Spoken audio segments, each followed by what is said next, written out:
O prefeito de São Paulo, Ricardo Nunes, afirmou que pediu ajuda ao presidente Luiz Inácio Lula da Silva para enfrentar a crise no fornecimento de energia, sob a responsabilidade da Enel durante o encontro no SBT.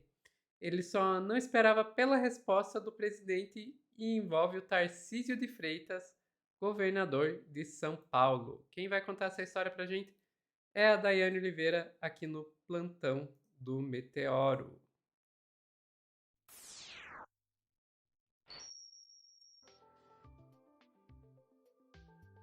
Dai, vamos lá.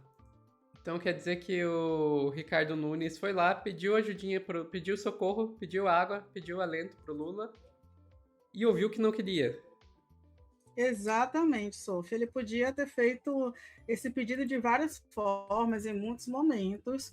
Inclusive, a gente precisa lembrar aqui que o grupo ligado ao Tarcísio foi o grupo responsável ali pela privatização da concessionária estatal de São Paulo. A gente vai falar sobre isso um pouco mais tarde. E esse grupo é um grupo que até hoje ainda apoia a gente como o Ricardo Nunes. A campanha dele foi toda bancada, não só pelos bolsonaristas, como a galera da Faria Lima, os grandes empresários. É a linha que ele trabalha, que ele atua. E a gente está vendo aí, acompanhando aí, uma crise imensa de apagões em São Paulo. Assim, tem um vídeo, Sofia, que eu não trouxe, mas é na linha, assim, um influenciador comemorando porque tinha acabado de chegar a luz depois de 48 horas sem luz. Voltou luz no condomínio, todo mundo festejando na rua. Ele filma um poste de luz estourando de novo e voltando a ficar sem energia. É nesse Eu vi nível que esse está São vídeo. Paulo.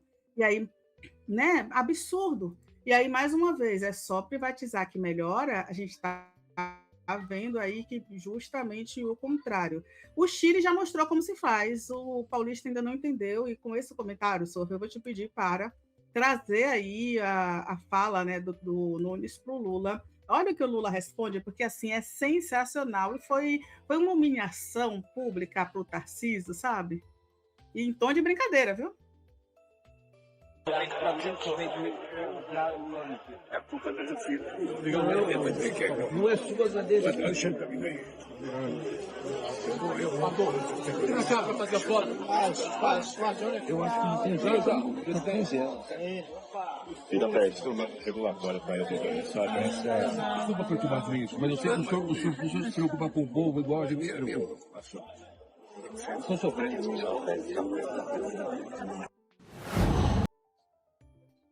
Pronto. Então, começou bem no comecinho, acho que dá para todo mundo ouvir.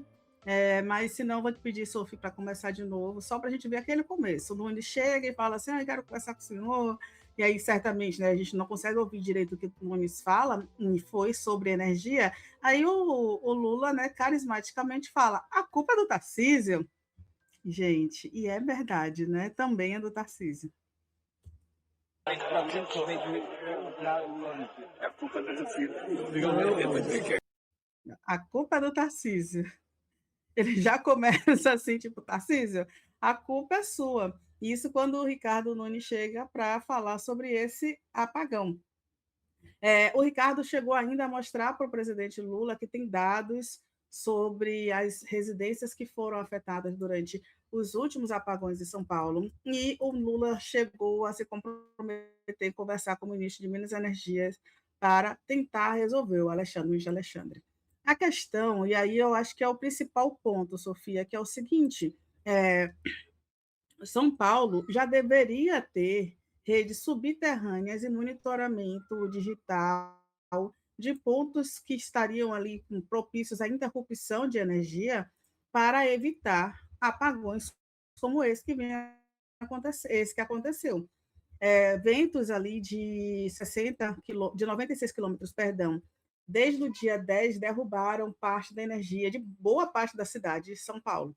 Mas a gente está falando simplesmente da capital econômica do país, é a maior cidade em questão de economia que nós temos. Então, não faz nenhum sentido a gente ter uma cidade basicamente estagnada por falta de energia, Sofia. Isso é o mínimo que a gente deveria estar falando. E aí, se a gente não tem um governo do Estado, a gente já teve ações do Ministério Público cobrando que a Enel se responsabilize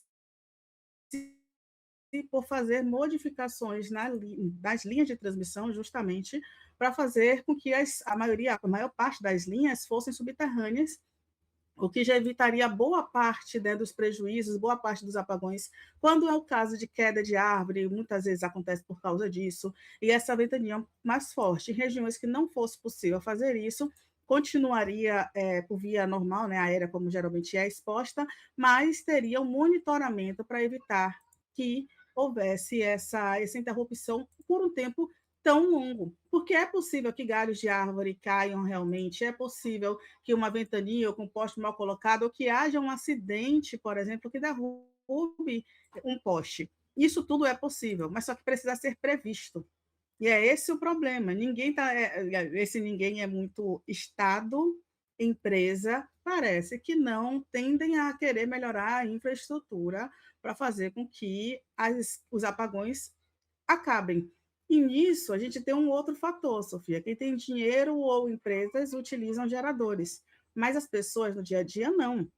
Então, a gente está falando de idosos que muitas vezes utilizam ali medicamentos que precisam ficar refrigerados, ou diabéticos, por exemplo. Eu sou o maior exemplo disso. O meu medicamento, a insulina, precisa ficar refrigerada. Faz o que na situação dessa? As pessoas estão perdendo alimentos. Imagine aí quem fez uma feira aí no começo do mês para o final do ano inteiro, que já comprou ali uma ave natalina que o preço super alto, e vai perder esse produto porque está sem energia. Então, isso tem um prejuízo muito grande para os consumidores, que não serão ressarcidos. E ainda que o Ministério Público, ainda que a Justiça atue, eles não são ressarcidos. E aí, Sofia, eu vou te pedir só para trazer uma fala do Tarcísio, e aí as pessoas que chamam o Tarcísio de tarcínico, eu preciso dizer que, olha, é bem nessa linha. Por quê? Porque o Tarcísio é a mesma pessoa que defende privatizações, que é bolsonarista, mas agora, diante dessa crise, ele dá uma declaração e diz que o governo federal não pode empurrar a Enel goela abaixo e promete acionar a justiça. Só que, mais uma Cara, vez, isso aqui é a o melhor privatização. estilo, o melhor estilo, a culpa é minha, eu boto ela em quem eu quiser. Exatamente. Gente, isso não faz o menor sentido. Não foi o governo federal que privatizou a estatal de São Paulo, pelo contrário, inclusive. A esquerda sempre defendeu que, pelo menos, os serviços básicos, que a gente está falando de energia e água, fossem sempre estatais, porque é isso. Quando você privatiza, a empresa que contrata, ela tem interesse no lucro. A gestão empresarial ela tem interesse no lucro, ela não tem interesse no abastecimento universal, ela não tem interesse nisso. A privatização de São Paulo aconteceu em 98, durante o governo de Mário Covas. Foi Covas, gente, não tem nada a ver, inclusive Covas aliados aí daquela galera do PFL, que depois virou DEM, que depois virou União Brasil, uma galera dos tucanos ali, desse turma. O governo federal, e aí, né, o governo do Lula em si, que só entrou, inclusive, posteriormente, não tem nada a ver com a privatização. Vale lembrar que a primeira posse do Lula foi em 2003. Então, que governo federal é esse que impôs? Sendo que o governo estadual foi que vendeu, e isso ainda antes do governo de esquerda. E aí já começa a criar aquela história, né, Sofia? Mas, como você acaba de falar, a culpa é minha, eu coloco em quem eu quiser. A gente tem o Tarcísio, que fala que o governo federal não pode empurrar a Enel goela abaixo. Quem lê uma matéria dessa vai dizer, realmente foi o governo federal que estatalizou, que privatizou, perdão, e foi o Lula que escolheu a Enel. Quem lê isso tem a certeza de que é isso que está acontecendo, e não é. A gente precisa desfazer essas mentiras. Isso é um absurdo, e assim, né, a gente já sabe de onde está vindo, né? A gente não vai esperar muita coisa do Estadão nem da Folha de São Paulo. Mas é grotesco ler um título desse e ver o que as pessoas, né, o que as pessoas interpretam em relação a isso. É nítido o que o Tarcísio quis fazer com essa matéria. Eu vou te pedir, Sofia, só para colocar a matéria do UOL. A matéria do UOL dessa semana fez um contexto maravilhoso, falando, né, que mais de 1,3 milhão de imóveis continuam sem luz na última quinta-feira, dia 11. Isso após os fortes ventos do dia 10, E ainda tem casas até hoje, no dia 15, sem energia. A Enel, que é essa empresa italiana de distribuição, é responsável pelo fornecimento da capital paulista desde 2018. E aí a UOL vai fazendo aqui um apunhado falando sobre o leilão, por exemplo, da Eletropaulo Metropolitana, que foi realizado em 98. O consórcio vencedor, formado por 4 empresas, dividiram o controle da empresa da seguinte forma: a ES Corporation ficou com 11,46%, o Houston Industry Energy ficou com 11,46%, Electric, uma empresa francesa, perdão, EDF, ficou com 11,46%, e a Companhia Siderúrgica Nacional ficou com 7,32%. Foi assim dividido. Em 2021, após a compra das ações da Houston Industries e da CSN, a AES Corporation passou a controlar a Eletropaulo, que foi rebatizada de AES Eletropaulo, e a Enel assinou o controle da distribuidora em junho de 2018, após vencer um novo leilão na B3. O governo estadual, à época, sob a gestão de Márcio França, não teve participação nas negociações, logicamente, né, porque já estava na mão de outras empresas. E a empresa italiana comprou mais de 70% das ações, e desde dezembro daquele ano a distribuidora passou a se chamar Enel São Paulo, e isso que dá. E é muito necessário que a gente agora compreenda que essa empresa não tem interesse nenhum em melhorar a infraestrutura e melhorar a vida das pessoas, em investir para a melhoria da distribuição elétrica e ampliação, inclusive. A empresa apenas tem interesse no lucro. Então, ou restataliza, né, que não é um interesse de Tarcísio, que ele está surfando nessa onda, ou, como fala o Lula, a culpa de fato é do Tarcísio, do Nunes e do seu grupo político. Infelizmente, Sofia. Então, a resposta do Lula, ele não foi virar as costas, foi uma brincadeira ali, logicamente, precisa ser resolvida, independente do partido político, mas foi uma ótima resposta. É isso, Sophie. Perfeito, Dai.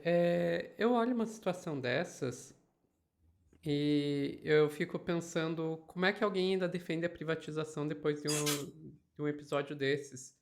E você vê que as pessoas defendem. Hoje o Globo já estava soltando editorial aí favorável à privatização. Gente, até se você defende que existem alguns tipos de negócios que têm que ser privados, existem alguns outros que não podem ser. Não podem ser, e a eletricidade é um desses, porque é um serviço fundamental, é um direito. E direito não pode ser privatizado por uma razão bem simples. Você privatizou, o que quer que você esteja privatizando vai começar a ser tratado como uma mercadoria. Você privatiza a concessionária de energia elétrica, você está tratando a eletricidade como uma mercadoria. A mercadoria, ela, via de regra, ela funciona com base na ideia de escassez. Né? Isso não é comunista que está falando. Pode perguntar para qualquer liberal, para qualquer pessoa de direita, economista aí de direita, economista clássico e tal, eles vão te dizer: não, a ideia do mercado é uma forma de regular, de controlar a escassez. Se você não tem escassez, você não tem mercado. Claro, o liberal vai olhar e dizer que, diante da escassez de alguma coisa, a melhor maneira de você distribuir isso é através do mercado. Eu discordo disso, mas isso não vem ao caso. O que vem ao caso aqui é como que uma coisa que é, via de regra, escassa, se você está tratando como mercadoria, pode ser direito ao mesmo tempo.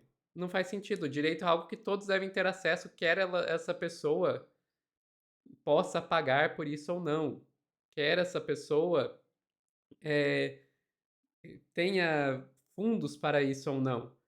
A partir do momento que você diz que algo é direito, essa coisa não pode ser escassa, ela tem que estar disponível para todos. Então ela não pode ser mercadoria. Saindo desse mundo aí da teoria e pensando um pouquinho mais aqui na prática, o que uma empresa privada vai tentar fazer? Vai tentar maximizar o lucro. Isso, de novo, não precisa ser comunista para dizer isso. Pode perguntar para qualquer liberal e eles vão te dizer que, inclusive, pega lá o Friedman, que é um dos pais do neoliberalismo, ele vai dizer que a função social da empresa é gerar lucro. Para eles isso não é um problema, porque eles acreditam que se cada um ir atrás do seu lucro pessoal, automaticamente você vai ter o resultado que é o melhor para todos, o que é pensamento mágico puro, na minha humilde opinião. Mas é o que eles acreditam. Na prática, o que vocês acham que acontece? Você tem uma empresa que quer maximizar seu lucro. O que ela precisa fazer, uma concessionária de energia elétrica, para maximizar seu lucro? Primeira coisa que ela poderia fazer seria, quem sabe, contratar menos funcionários para diminuir os gastos com funcionários. Se tiver uma crise na cidade, vai demorar dias para a gente recuperar a energia elétrica da maioria dessas pessoas. Tudo bem, tudo bem, tudo bem. Pelo menos assim a gente vai aumentar nosso lucro. Que tal diminuir o investimento em infraestrutura? Por exemplo, investimento em enterrar os cabos. É uma outra coisa que você pode fazer para aumentar seu lucro. Você não ter sistemas de redundância que garantam que mesmo se cair em um lugar a energia, cair em um lugar a rede, você tenha uma outra rede redundante que garanta que a energia vai continuar chegando lá. Isso aí cortar essas redundâncias é uma forma de aumentar o lucro. Olha só, tudo que essa empresa pode fazer para aumentar o lucro é justamente ferrar a população. E daí você pode pegar e dizer para mim, mas Sofia, e a livre competição? Ok, livre competição, você só precisa encontrar uma outra empresa que esteja disposta a investir bilhões e bilhões e bilhões para fazer uma segunda rede de energia elétrica na cidade. Boa sorte fazendo isso, amigo. Boa sorte, você mal e mal consegue encontrar empresas que façam isso pela primeira vez. Normalmente o que você vai ter nas concessionárias de energia elétrica, elas começam pelo Estado e depois são privatizadas, as que são privadas. Eu desafio vocês a me mostrar uma cidade de grande porte que tenha tido toda a sua rede elétrica instalada por empresa privada. Não existe. É sempre o Estado que faz esse grande investimento, porque é um investimento muito grande. Nenhuma empresa privada vai fazer isso. Quem dirá você achar uma empresa privada que vai fazer uma segunda? Isso é uma coisa que está em todos os livrinhos de economia, se chama barreira à entrada. O que acontece na prática? Na prática significa que vira um monopólio, ou seja, mesmo que a pessoa esteja querendo queimar o prédio da Enel, ela não vai ter outra opção se não continuar apostando nos serviços de merda da Enel. Vocês entenderam por que privatizar não funciona? Agora pensa que eles agora, por causa diante dessa crise, vão dizer, não, foi um erro privatizar a Enel, é culpa do governo federal que fez a concessão, pipipi, papapó. Enquanto eles estão dizendo isso para um lado, eles viram para o lado seguinte, para o lado oposto e dizem, privatiza a Sabesp. Porra, você já viu que deu errado com a luz, você vai fazer isso com a água por quê? Por quê? Porque eles estão cagando e andando, tudo isso é jogo de cena, para não perder voto. Porque no final eles vão querer privatizar tudo. Tudo. Porque esse é o projeto da direita. Besta quem vota. Mais alguma coisa, Dai? Não, Sophie, perfeito. Ficamos por aqui. Pessoal que está assistindo ao vivo, não saiam daí que a gente já volta com mais notícias aqui no Plantão do Meteoro.